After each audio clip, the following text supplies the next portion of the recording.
ஒரு மகிழ்ச்சியான செய்தி. இதயம் நல்லெண்ணெயின் விலை லிட்டருக்கு ரூபாய் 105 குறைஞ்சிருக்கு. செப்டம்பர் 2023ல 1 லிட்டர் இதயம் நல்லெண்ணெயின் அதிகபட்ச விலை ரூபாய் 503. ஆனா இப்ப 1 லிட்டர் இதயம் நல்லெண்ணெயின் விலை ரூபாய் 398 மட்டும்தான் தமிழ்நாட்டுல. அப்ப இனிமே எல்லாரும் இதயம் நல்லெண்ணெய் வாங்கலாம் இல்ல? பிரான்ஸ் நாட்டின் டசால்ட் ஏவியேஷன் நிறுவனம் சக்தி வாய்ந்த ரஃபேல் போர் விமானங்களை தயாரித்து வருகிறது. ஏற்கனவே ரஃபேல் சி வகை போர் விமானங்களை பிரான்சிடமிருந்து இந்தியா வாங்கியது. நம் விமானப்படைக்காக 59,000 கோடி ரூபாயில் மொத்தம் 36 ரஃபேல் சி டைப் போர் விமானங்கள் வாங்கப்பட்டன. அவை அனைத்தும் இப்போது விமானப்படையில் ஆக்டிவாக இருக்கின்றன. இப்போது ரஃபேல் எம் வகை போர் விமானங்களை வாங்க பிரான்சுடன் புதிய ஒப்பந்தத்தில் இந்தியா கையெழுத்திட்டுள்ளது. ரஃபேல் எம் என்பது கடற்படையில் பயன்படுத்தக்கூடிய வகை போர் விமானம்.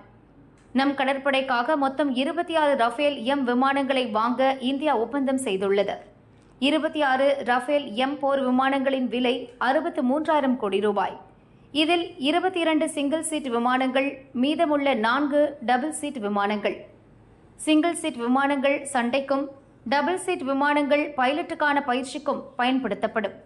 26 போர் விமானங்களும் 2030ஆம் ஆண்டுக்குள் இந்தியாவுக்கு வந்துவிடும். ரஃபேல் சி, ரஃபேல் எம் இரண்டுமே சக்தி வாய்ந்த விமானங்கள் தான். ஆனால் சண்டை செய்யும் விதம்தான் வேறு. விமானப்படைக்காக ஏற்கனவே வாங்கிய ரஃபேல் போர் விமானங்கள் தரையிலிருந்து பறந்து சென்று எதிரிகளின் முகாம்களை வேட்டையாடும். தரைப்பகுதியில் உள்ள இலக்குகளை சுக்கு நூறாக சிதறடித்துவிடும். அதேபோல் வானத்தில் வரும் இலக்குகளையும் துல்லியமாக அடிக்கும். அதாவது ஏவுகணைகள், ட்ரோன்கள், போர் விமானங்களையும் குறிவைத்து அழிக்கும் சக்தி கொண்டது. அதே நேரம் கடற்படைக்கு இந்தியா வாங்க இருக்கும் ரஃபேல் விமானங்கள் போர்க்கப்பலில் இருந்து பறந்து சென்று எதிரி நாட்டு இலக்கை தாக்கும். குறிப்பாக கடற்படை சார்ந்த இலக்குகளை குறிவைக்கும்.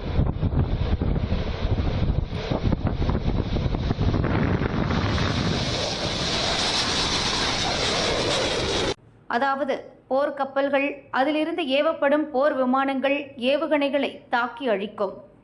எதிரி நாட்டின் துறைமுகங்களை குறிவைத்து அடிக்கவும் ரஃபேல் எம் விமானம் உதவும்.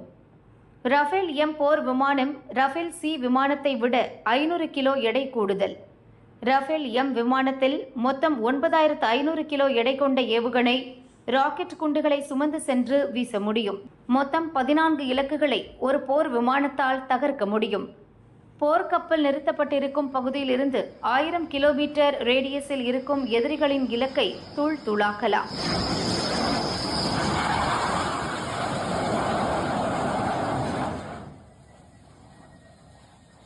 மணிக்கு 2222 கிலோமீட்டர் வேகத்தில் சென்று வேட்டையாடும் சக்தி கொண்டது ரஃபேல் எம் விமானம்.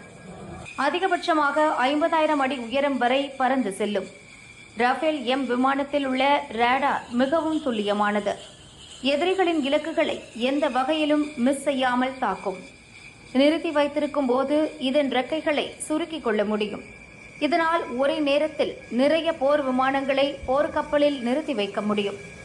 நம் கடற்படையை பொறுத்தவரை INS விக்ராந்த் மற்றும் விக்ரம் ஆதித்யா போர் கப்பல்களில் ரஃபேல் எம் விமானங்கள் நிலைநிறுத்தப்பட இருக்கின்றன.